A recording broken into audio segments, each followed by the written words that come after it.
On this episode, I spend a little time looking over my shoulder at the past year. I also look forward to the coming year.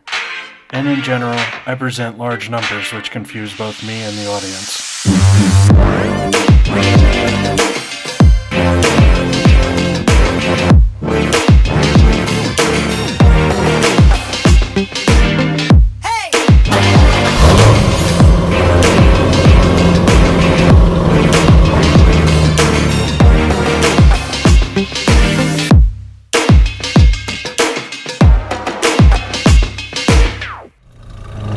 It's great to have you again, bedheads, and with the weather climbing into the 50s almost every day these past 3 weeks, I've gotten a chance to spend quite a bit of time with Belle. It helped me bring on the joyous spring, and I can't believe that 3 weeks have already passed since my winter update. Regardless, it costs time and money to keep a car on the road, so just how much did the C5 cost me in the first year? Well, to be honest, more than I would have guessed. Now, I think context is key because I am coming from a 2013 MKZ and it had a warranty on it. Many things were just outright covered, including 2 of my 4 tires and a bad blowout. In addition, some of the costs on Blue this year were higher than what would be considered normal, and I'll cover exactly why. So what did I track in this total? Well, just about everything. Gas, oil, and replacement parts. Things that I didn't include would be things I won't use on just this car, or I would consider an expense not particular to this vehicle. Something like a toll or a dash cam. So let's drive into the details. Let me pull up my Fuelio app and create a report for the last year of ownership, which would be beginning December 2017. Okay, so 72 entries for the time period that total $5,825.67. Yikes. Well, a quality build begins with the stripping process, so let's strip this total down. We'll start with the largest, gasoline. I do drive around 300 miles per week.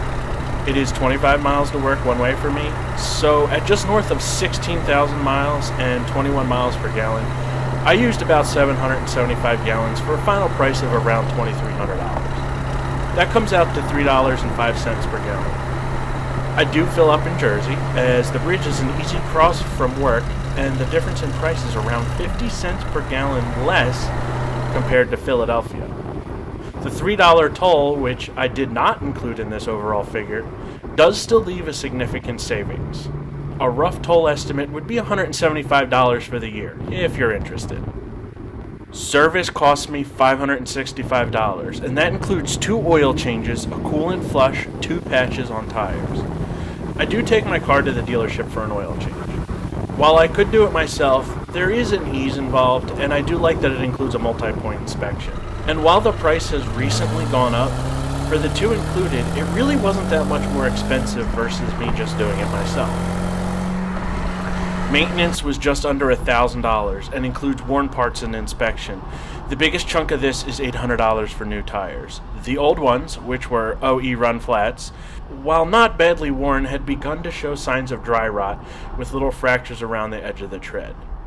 Needless to say, I felt like this was something that needed to get replaced sooner rather than later. Tuning includes any parts that would be aftermarket. For 2018, all this includes is an LED switch to prevent hyperflash and interior LED lights. Finally, insurance. My second biggest cost at $1,800. Let me explain this cost, because it is actually very high. It is actually nearly double the original quote because I have an at-fault accident on my record and did not have accident forgiveness. So take this as a PSA. Buy the damn accident forgiveness if it's offered. I can attest that it'll be cheaper in the long run. Anyway, this alone would have knocked off over $800 in 2018 if insurance were at the original quoted price. So with all my expenditures added up, my C5 vet cost me about $16 per day or 36 cents per mile. I don't think this is a scary number if you're looking to purchase a C5. This number is made up of a lot of items that aren't yearly. New kicks, coolant flush, and a wiper motor. While these items may eventually need replacement, they're going to average out over several years. By no means do I consider 2018 a normal year. So what do I expect for 2019? Well, I expect my total cost to drop significantly for several reasons. 1. My insurance premium should continue dropping as my accident gets further in my rear view. 2. I don't plan on buying new tires again this year. And 3. I predict that I won't match this year's service costs. This is all, knock on wood, assuming I don't run into any major problems. I'll venture a guess that 2019 will run me under $4,500, which would be on about par with what I spent driving before the vet. I'll note that at the current time, I do actually drive less than before. In my last year with Ruby, my Lincoln MKZ, I put on 20,000 miles. I had different responsibilities then, meaning not only was I driving more places, I also lived further from work, accounting for almost 1,000 miles alone.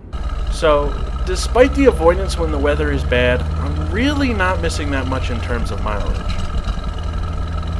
As always, if you have any questions or you have any comments, let me know. I presented a lot of numbers, big numbers. If you want any further details specifically, I'm always happy to answer them. If you have any experience with costs on a vet, any generation, different or the same, let me know. Thanks for watching, Vet Heads, and remember, always use the power band.